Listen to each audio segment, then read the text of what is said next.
अस्सलाम वालेकुम। Virtual university में इंटर्नशिप रिपोर्ट का सब्जेक्ट किस तरह से पास किया जाता है, इसकी क्या-क्या अहम रिक्वायरमेंट्स होती हैं, असाइनमेंट्स कितनी आती हैं, ये तमाम डिटेल्स आज हम इस वीडियो में जानेंगे। अगर आप मेरे चैनल पर नए हैं तो मेरे चैनल को सब्सक्राइब करें और बेल आइकन पे क्लिक करें।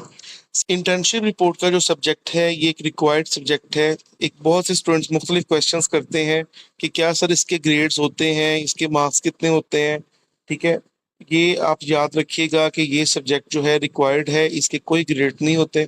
ठीक है, सिर्फ पास या फेल, पी या एफ आपका जो आपका आता है ग्रेड्स में, और ये क्रेडिट आवर्स आपके अर्न हो जाते हैं। ठीक है, वो जैसे प्रोजेक्ट्स में होते हैं वैसे नहीं होता कि प्रोजेक्ट में आपके सीजीपी आ रहा होता है, मुख्तलिफ ग्रेड्स आ रहे होते हैं, तो इसमें ऐसा कोई सीन नहीं है। अच्छा, बात आ जाती है इंटर्नशिप रिपोर्ट की एलिजिबिलिटी क्राइटेरिया के हवाले से।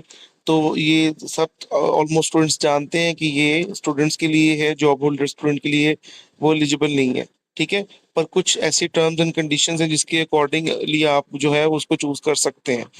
उसके बाद में यहाँ पे मुख्तलिफ असाइनमेंट्स आती हैं। पहले हम देखते हैं कि आपने किसी भी ऑर्गेनाइजेशन को चूज करके 6 to 8 वीक वहाँ पे इंटर्नशिप करनी होती है। स्टूडेंट्स कंफ्यूज इस चीज़ के हवाले से होते हैं कि हम कहाँ पे इंटर्नशिप करें। एक बात याद रखें, ऐसी ऑर्गेनाइजेशन जिसके पास प्रॉपर डिपार्टमेंटलाइजेशन हो, चाहे वो बड़े लेवल पे हो या छोटे लेवल पे हो, पर वो होनी चाहिए, क्योंकि यूनिवर्सिटी का मतलब आपको एक्सप्लोर करवाना है कि ऑर्गेनाइजेशन के अंदर डिपार्टमेंट्स कैसे काम करते हैं।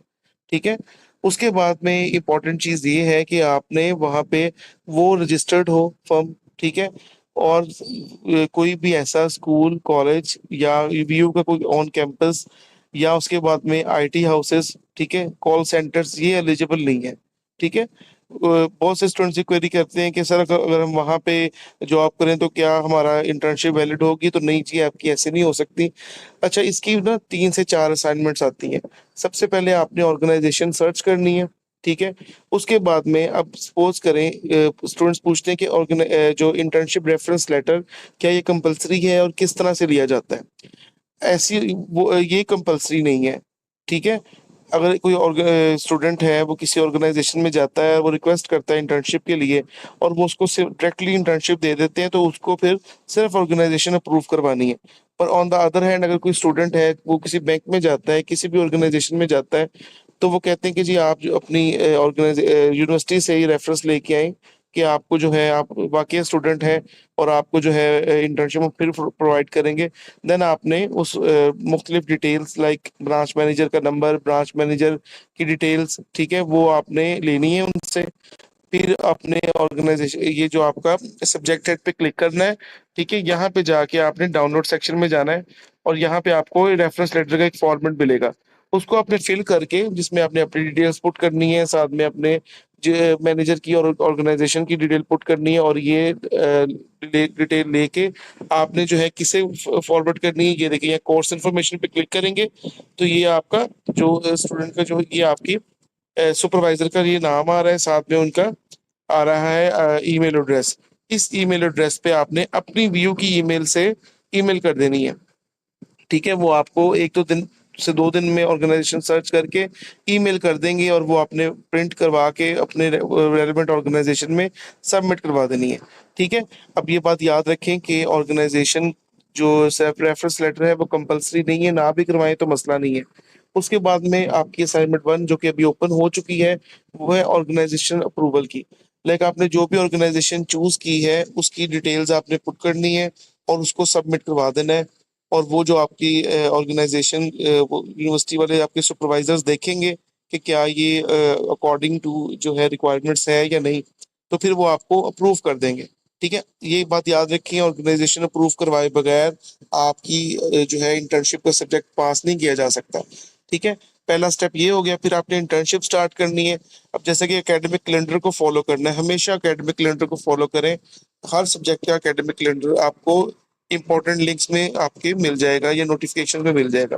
ठीक है, तो अब इस मर्तबा जो इनका एकेडमिक कैलेंडर अपडेट हुआ है, तो 2 जनवरी जो है वो इनकी इंटर्नशिप कंप्लीशन सर्टिफिकेट और ये तमाम डॉक्यूमेंट सबमिट करवाने की डेट है। ठीक है, अब आपने सबसे पहले क्या करना है, अपनी और इंटर्नशिप स्टार्ट करनी है। ठीक है, वहाँ पे चीज़ों को एक्सप्लोर करना है, राइट डाउन करना है जो भी टास्क आपको दिए जा रहे हैं, जिन-जिन डिपार्टमेंट्स में आपको काम करवाया जा रहा है वो आपने लिख लेनी है चीज़ें, ठीक है? और फिर उसके बाद में टेन्योर लिख लेना है अपना कि आपने किस टाइम से किस टाइम तक सारा कुछ किया है।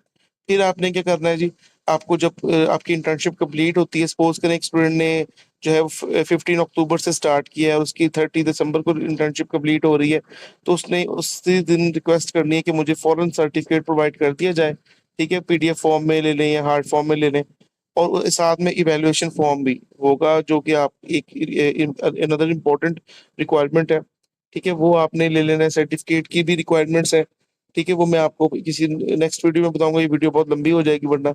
तो वो आपने सर्टिफ़िकेट ऑथेंटिक उनकी जो है वो फ़र्म की लेटर हेड पे बनवाना है, ठीक है? उनको अटेस्ट करवाना है उनसे या सिग्नेचर करवाना है और उसको फिर आपने सबमिट करवाना है और देन फिर आपने इवैल्यूएशन फ़ॉर्म भी अपने अपने सुपरवाइज़र से रिक्वेस्ट करनी है, जो इंटर्नशिप वाला सुपरवाइज़र है, कि वो इसे फिल करे और आप इसको जो है वो आपको पीडीएफ में या इस तरह दे दें, ठीक है? अब मेन बात आती है कि आपने इंटर्नशिप रिपोर्ट कैसे बनानी है। अपने सब्जेक्ट के हेड पे क्लिक करने के बाद डाउनलोड सेक्शन में जाएँगे तो आपको इसकी जो है वो फॉर्मेट मिल जाएगा। उस फॉर्मेट को ओपन करें, उसमें जो-जो चीज़ें लिखी हुई हैं कि कुछ ऑप्शनल है, कुछ रिक्वायर्ड है। जो चीज़ें रिक्वायर्ड है, कोई भी चीज़ आप स्किप नहीं कर सकते और बहुत से स्टूडेंट सोचते हैं कि हम या तो पुरानी किसी की रिपोर्ट ले लेंगे या हम चैट जीपीटी की हेल्प ले लेंगे, ठीक है? तो ये बात याद रखें कि चैट जीपीटी आपके जो सुपरवाइज़र यूनिवर्सिटी के वो भी इस यहीं पे रहते हैं। उनको पता है कि आप कौन-सी चीज़ जो है वो एआई जनरेटेड है, कौन-सी जो है वो चैट जीपीटी से आपने किया हुआ है, कौन-सा आपने कॉपी किया हुआ है। तो कोशिश करें जो भी आपने चीज़ें सीखी हैं, की हैं, वो उन्हें अपनी वर्डिंग में एक्सप्लेन करें, ठीक है? और उनको थ्योरेटिकली वर्ड लिमिट को पूरा करें। अगर किसी एंड पे लिखा होता है हर फॉर्मेट में कि आपकी वर्ड लिमिट क्या है, रिपोर्ट की। अगर आपने 4 से 5000 वर्ड्स रिक्वायर्ड किए गए हैं, तो उसके अंदर आप रहते हुए रिपोर्ट्स को एक्सप्लेन करें, एक्स्ट्रा एक्ज़ैजरेट मत करें, ठीक है? तो वो आप ये सारी रिपोर्ट आपकी जब बन जाएगी, इसको सबमिट करवा दें, इसके 1 से 2 हफ्ते के बाद 1 से 1 हफ्ते बाद इसका रिज़ल्ट आ जाता है। अगर तो रिपोर्ट अकॉर्डिंग टू फॉर्मेट बनी हो, कोई गलती ना हो, तो वो एक्सेप्ट हो जाती है। जब वो एक्सेप्ट हो जाएगी, फिर आपका नेक्स्ट काम होगा प्रेज़ेंटेशन का। प्रेजेंटेशन की भी टेम्पलेट पड़ा है, उसके अकॉर्डिंग रिपोर्ट में से चीज़ें एक्सट्रैक्ट करके आपने प्रेजेंटेशन में लिखनी है और उसी में से फिर आपका वाइवा जो है वो कंडक्ट किया जाएगा। लाइक आप प्रेज़ेंट करेंगे एक पैनल के सामने और फिर उसमें से वो क्वेश्चंस करेंगे, आपसे मुख्तलिफ तरह के जो चीज़ें पूछेंगे, तो वो आपने उसकी जो आपने सीखी हैं, तो वो आपकी प्रेजेंटेशन वाइवा होगा। ठीक है? तो ये अगर चीज़ों को फ़ॉलो किया जाए तो आप इसमें पास हो सकते हैं। अगर किसी स्टूडेंट को किसी तरह की भी हेल्प की ज़रूरत है, वो किसी भी सब्जेक्ट का इंटर्नशिप से रिलेटेड है, तो वो मुझे राब्ता कर सकता है। इनबॉक्स में मेरा नंबर दिया गया है।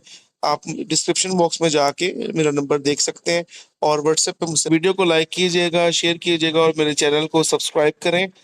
Thank you. अल्लाह हाफ़िज़।